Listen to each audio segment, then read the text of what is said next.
He leaned back like he was still in our parents' kitchen, feet flat, arms crossed, grinning like he owned the air between us. His voice cut through the pre-briefing hum like a blade. "Careful, Emery," he said loud enough for the entire room to hear. "Wouldn't want all your top-secret charts to trip up the real soldiers." A few heads turned. One officer coughed into his hand. Another shifted uncomfortably in his chair. I didn't respond. I didn't look at him. I looked at the badge on his chest. It didn't have a clearance stripe, just a barcode and his name. That was all I needed to see. My name is Emery Locke. I'm a major in Army intelligence. I've spent the last 9 years earning clearances, designing counter-infiltration systems, briefing joint task forces on signals warfare and national threat vectors. I've been called quiet, methodical, overly serious, but never reckless. And in that room, I was the senior officer responsible if even a single word of classified data walked out with someone who didn't belong. He wasn't supposed to be there, so I didn't raise my voice. I didn't argue. I didn't give him the power of reaction.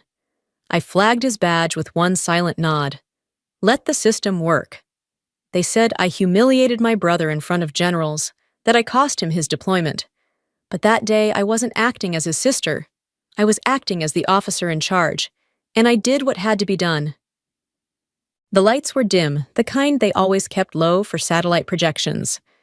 The air inside the skiff felt colder than usual, the kind of cold that seeped into your bones, but couldn't quite mask the tension riding the room. 24 chairs arranged in tight rows facing a single screen, and a joint command emblem mounted on the steel-paneled wall. Every person in that room had clearance, except for one. Shane sat in the third row, arms crossed back, slightly slouched, like he was settling in for entertainment rather than a classified briefing. He wasn't in uniform, no ribbons, no rank, just a base visitor's tag pinned to his chest, no embedded chip, no red stripe, and still somehow here he was, like this was a family barbecue, and I was overreacting for locking the liquor cabinet. He smiled at me again. The same smirk I'd seen since we were kids, and he'd let me take the fall for things he thought were funny. His foot bounced lazily under the table. I ignored it. Instead, I locked eyes with Sergeant Malone near the tech terminal. I gave one tilt of my chin. She blinked, then nodded, subtle and exact. Her fingers tapped a sequence on the tablet, and she slipped out the side door without a word. I clicked forward to slide 3 a high-altitude thermal capture of relay nodes along the southern corridor. My voice was steady, practiced, professional. These are the routing intersections tied to the spoofed data packets. We believe the signature was manipulated to imitate Fort Everett's internal relay. Someone near the back adjusted their chair. A soft scrape of metal. No one interrupted me. Not this time. Exactly 2 minutes later, the door hissed open. The military police didn't rush. They walked in with the kind of calm authority that said they weren't confused about why they were here. No one had to ask. The air shifted before a single word was spoken. Shane turned his head, slowly confused at first, then amused. "Whoa, easy fellas," he said, hands up like he was about to deliver a punchline. "Didn't realize I needed a golden ticket." No one laughed. One MP stepped forward. "Sir, you're not cleared for this room. You'll need to come with us." I didn't move. I didn't blink. I let the silence hold. Shane looked at me just for a moment. His smile faltered. He stood slow, almost rehearsed, and let himself be guided to the door. "Guess I missed the popcorn," he muttered, his voice trailing off. The door shut behind him with a quiet finality. I turned back to the screen and clicked the next slide. As you can see, the breach aligns with known pressure points on our Tier 2 data corridors. This was no accident, and I kept going, precise, unfazed, because the moment I let emotion crack through, I'd lose more than composure. I'd lose command. We grew up in a town where people still mowed their own lawns in boots and called every enlisted man sir out of habit, even if they were just bagging groceries at the PX. Our father, Thomas Locke, served 23 years in Navy logistics. He never talked much, but when he did, his voice came in clipped commands and worn metaphors. Measure twice, speak once, or loud don't mean right. But he always made an exception for Shane. Shane was the kind of boy who turned every hallway into a playing field. He could throw a perfect spiral across the backyard by age 7, and our father beamed like he'd just watched a legend being made. They shared a language of shoulder slaps, half-said jokes, stories whispered over barbecue smoke. Shane didn't just fill a room, he absorbed it. Me? I was quiet. Kept my hands busy, my head down. I liked puzzles. I liked patterns. I liked silence. By the time I was 12, I had a box under my bed labeled Unsolved, filled with cipher exercises and logic grids cut from library books. I brought home straight A's. I memorized Latin roots for fun. I earned medals for regional math competitions. But no one grilled ribs when I came home. No one framed my ribbons. Once I overheard Dad tell a neighbor, "She's a smart one. Low maintenance." He said it like a compliment. It didn't feel like one. Shane got into fights at school and walked out with praise for not taking crap from anyone. I got suspended once for correcting a teacher's math on the board too confidently. When I came home crying, Mom said, "Maybe next time say it nicer." The gap wasn't always cruel, just constant. A slow, quiet stacking of difference. And I told myself it didn't matter, that if I just kept performing, kept achieving, kept disappearing into results, maybe one day the balance would shift, but it never did. When Shane enlisted, the entire street threw a cookout. Dad said, "That's my boy," at least 6 times before the stakes were even flipped. Shane hadn't even graduated basic, and they were already calling him a hero. The same summer, I was accepted into the National Defense Scholars Program at Lockridge University. I printed the letter and taped it to the fridge. The next morning, it was gone. No one said anything, not even a nod. So I stopped sharing. I folded up my achievements, stacked them in folders, tucked them in drawers. And Shane. He continued to blaze forward, loud, certain, always assumed to be capable, even when he wasn't. Years later, when I earned my commission, I mailed the announcements myself. No one came to the pinning. Dad said airfare was steep. Mom said, "You probably want it quiet anyway." And I told myself I did. But some silences don't feel like peace. They feel like absence sharpened. When I look back on how I got here, I don't remember a single moment that felt like a breakthrough. Just small, brutal increments. Late nights under flickering fluorescence. Polygraphs that left me dry-mouthed. Background checks that stretched for months and peeled back years of my life, contact by contact, conversation by conversation. They even interviewed my freshman roommate. She called me in a panic. "Are you in trouble?" she whispered. I wasn't, but I understood why she thought I might be. Clearance isn't a privilege. It's a process of erosion. You give up your privacy, your spontaneity, your ability to explain anything in plain words, and when you finally get through, when the badge comes back, TSCI, it doesn't feel like arrival. It feels like isolation, sharp and complete. I was 29 when I got posted to Fort Mason, assigned to a cross-agency cyber intelligence initiative. My official title was Senior Vector Analyst, but what I did was far less elegant. I mapped false flag signal operations, chased deep spoofing events, and rerouted intrusions no one outside the room even knew existed. We weren't the ones who made headlines. We were the reason those headlines didn't happen. I shared an office with 2 other analysts. We didn't speak much, just passed notes in encrypted tabs, and nodded when someone found something that mattered. I got used to the quiet. I even found peace in it. Outside the wire, though, that peace didn't translate. Family never asked what I did not, because they respected the silence, but because they didn't think it was real. At Thanksgiving, Shane would raise his glass and say, "Here's to the ones actually keeping us safe," and everyone would laugh. Clink glasses. Look at me like I should loosen up. I'd smile. That tight professional smile you learn to wear so you don't break in public. He once sent me a photo of himself in full gear, leaning on a Humvee. The caption read, "Meanwhile, in the real army." I didn't respond. He liked the version of me that was harmless. The one who sat quietly in the corner, who double-checked lists, who didn't need applause or take up space. The one he could joke about and still call family. And the worst part, I let him. For a long time, I told myself it was easier. That if I just kept my head down, and kept producing results one day, someone would see me. But the thing about being invisible is that it becomes habit. You stop asking to be seen. You just hope no one steps on you when they cross the room. So I worked, and when I made major, I sent myself a bottle of champagne. No card, no toast. Just me and a quiet click of the glass on my desk. Because silence by then had become the only voice I trusted. It was a Thursday when the bulletin hit my inbox. Just another logistics update from Central Command, the kind we all skimmed between encryption cycles. I opened it. Half-distracted coffee gone lukewarm beside me, eyes scanning down the list of new unit attachments and rotation overrides. I almost missed it.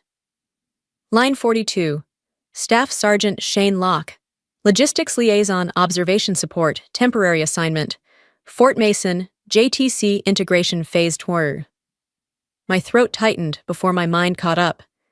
He wasn't joining my unit, not officially, but he'd be on base. In the building, assigned as a liaison for the same operational structure I worked inside every day. It wasn't a direct overlap, but it was close enough to feel like a fuse had just been lit in the hallway outside my office. I stared at the screen until it dimmed. Then I leaned back and listened. Nothing but the hum of the HVAC and the slow tick of the analog clock someone had nailed above the comms board. Time kept moving. My breath didn't. There are rules in this job, layers of them. Barriers, codes, clearances, but there's nothing in any of them about how to handle family that doesn't recognize the boundary between casual and classified. Shane had always treated my work like a punchline. Clipboard soldier, PowerPoint general, Intel Barbie. I could already hear him walking in, tossing out jokes, smirking through acronyms he didn't understand, charming the junior staff like he belonged. Except he didn't. I closed the laptop and sat still for a long time. I didn't make a call. I didn't draft a memo. I just let the realization settle like dust in my lungs. It wasn't fear. Not exactly. Shane wasn't dangerous in the way intelligence briefs define it. But there are other ways people become threats. Casual disrespect, boundary pushing, the kind of behavior that seems harmless until someone laughs at the wrong moment and a line gets crossed. He wouldn't mean to hurt the mission, but he wouldn't take it seriously either. And that was its own kind of hazard. Later that night, I went home and sat on my porch with a legal pad I never wrote on, just holding the pen, staring into the dark. I thought about calling my CO. I thought about flagging it early. But then I imagined the conversation. "Ma'am, are you saying your brother is a risk?" And what would I say to that? I didn't know. Not yet. But I felt the tension coiling in my gut like it had a name. And it did. The day he walked in, I already knew. I'd seen his name on the rotation logs 2 days earlier and had kept hoping someone else would catch it, flag it, correct it, reroute it. No one had. So there he was, third row, civilian dress, elbows wide like he owned the air around him. He didn't look nervous. Of course he didn't. I stepped up to the front of the room, laser pointer in one hand, tablet synced to the projection screen behind me. The skiff wasn't large bare metal walls. 22 chairs, 3 liaisons from interagency groups, and 2 generals from Strategic Cyber Command. Everyone wore their clearance tags, everyone but him. Shane didn't even try to blend in. He leaned back in his chair like he was waiting for someone to bring him popcorn. He caught my eye and grinned. "Hope this isn't just slides and acronyms, M," he said loud enough to draw attention. "I skipped lunch for this." I didn't answer. I didn't look again. I just tilted my chin slightly toward Chief Warrant Holt, seated at the back terminal. She understood immediately. One blink, one tap on her screen, one message sent. I continued voice level. "We're tracking an origin shift across Tier 2 nodes in the central corridor. Indicators suggest a piggyback technique imitating Fort Everett's relay cadence." No one spoke. No one questioned the presence of the man in row 3. But they noticed. I saw it in the flick of a colonel's eyes, the tightened jaw of a DIA analyst. They were reading the room, calculating, waiting. 3 minutes in, the door opened. 2 MPs stepped in crisp uniforms, no hesitation. They moved as one, walking the aisle with precision. Shane turned, blinked like someone had turned on the lights mid-movie. Then he smiled again. "Gentlemen," he said, raising his hands mockingly, "guess I missed the clearance memo." No one laughed. Sir, one MP said, firm and formal, "You are not cleared for this environment. You'll need to exit the room immediately." He glanced at me. That's when it shifted. The smirk cracked. Not fully, but enough. For just a breath I saw it. Not confusion, not defiance. Something closer to disbelief, like he'd just realized I hadn't come to play along. He stood slowly, straightening his sleeves like it was all a joke he'd agree to wrap up early. As they walked him to the door, he muttered, "Guess the nerds win today." Then the door closed, and the silence that followed wasn't awkward. It was order reestablished. I clicked to the next slide without missing a beat. As you can see, the breach overlaps 2 critical pressure points. If left unchecked, it compromises relay redundancy in both directions. No one interrupted, no one questioned, and no one not even once spoke his name again. The briefing ended the way most of them do: quiet nods, firm handshakes, a few murmured remarks about rerouting protocols and action item deadlines. The generals left first, followed by the civilian liaisons. I stayed behind to power down the terminal file, the incident report already waiting for my signature on the tablet. Chief Holt didn't say anything. She just handed me the stylus, nodded once, and walked out. No drama, no commentary. But by the time I got back to my quarters that evening, my phone had started humming. First came the text from my mother. "Couldn't you have handled that privately?" No greeting. No question about my day, just that. Cold, accusatory. Like I'd taken a swing at Shane in the middle of church, instead of protecting a skiff from an unauthorized presence. I didn't reply. 2 hours later, she called. I didn't pick up. Her voicemail came with that quiver she used when she wanted to sound maternal, but hurt. "Tess, I just think maybe you didn't realize how humiliating that must have been for your brother. In front of all those people. Maybe you could have just talked to him first." As if talking would have made a clearance badge materialize out of thin air. As if she didn't understand, or worse, didn't care what that room represented. Dad didn't call. He never does when things get messy. But 2 days later, my cousin emailed me a forward from a family group chat. A message from my father had been quoted clipped clean. She overreacted. "You don't shame your own in front of outsiders." Outsiders. That's what he called the colonels, the analysts, the very people I'd worked beside for years. People who'd trained with me, covered for me, trusted me. To him, they were strangers, disposable. What mattered was the name we shared, not the rules we served. Then Shane posted something online. It wasn't direct. It didn't have to be. Funny how some folks forget where they come from once they get a little brass on their chest. Good luck briefing your conscience. 68 likes, 4 comments, old friends, high school buddies, all the usual cheerleaders. I didn't respond. I didn't screenshot. I didn't even flinch. But something in me cooled. Because what struck me wasn't the jab, it was how quickly people took sides, and how silent my family stayed. No one asked what happened in the room. No one cared that he wasn't cleared, that I was responsible for what left that skiff. But my inbox quietly, steadily, it filled. From colleagues, from officers I barely knew, from a lieutenant who'd once seen me recode a mapping error in 5 minutes under pressure. "You handled it with grace, Major. Wish I had your calm." That was textbook command. They didn't know the whole story, but they knew enough. And for the first time, I started to wonder, maybe I'd been looking for respect in the wrong direction all along. The call came just after dusk. I was sitting in my car engine, off one hand, still resting on the keys, watching the shadows stretch across the parking lot outside the commissary. His name lit up my screen. I hesitated, then answered. "Hey," Shane said. His voice was low, steady. "They pulled me off the deployment list. I didn't say anything, just waited. They didn't spell it out, but I know why. They called it a disciplinary ambiguity. Whatever the hell that's supposed to mean." There was a pause, then a single dry laugh. "I don't blame you. Not anymore." I leaned back in my seat, the takeout bag untouched beside me. "I didn't think you'd go through with it," he said. "Thought you'd let it slide. You know, family and all. I didn't report you." I said calm. "You weren't cleared." I did what the job required. That room wasn't for anyone without credentials. He exhaled long and quiet. "I didn't know it was that strict. I mean, I knew I wasn't on the list, but I thought being stationed on base meant I could observe. I figured you'd cover for me." "There's no covering for a skiff," I said, "especially not that briefing." He didn't argue. That alone told me something had shifted. "I've been thinking about it," he said after a while. "How I walked in like it was a joke, like none of it mattered. And you didn't even flinch. Just looked at me like you'd already let go of the whole game." I didn't deny it. "I guess I wasn't ready," he admitted. "Wasn't ready for you to be the one giving orders." "You don't have to be," I said, "but you have to respect it." "I do," he replied. "Now I do." He told me they were moving him to a stateside logistics post. No deployment, no operations, just paperwork and schedule sheets. He didn't sound bitter, just quiet. Before we hung up, he said, "You didn't try to make me look bad. You just handled it. No scene, No speech. Just did what needed to be done. That's the job. Yeah, he said. It is. He paused again. Next time you're back in town, drinks on me. I mean that. No skiff talk.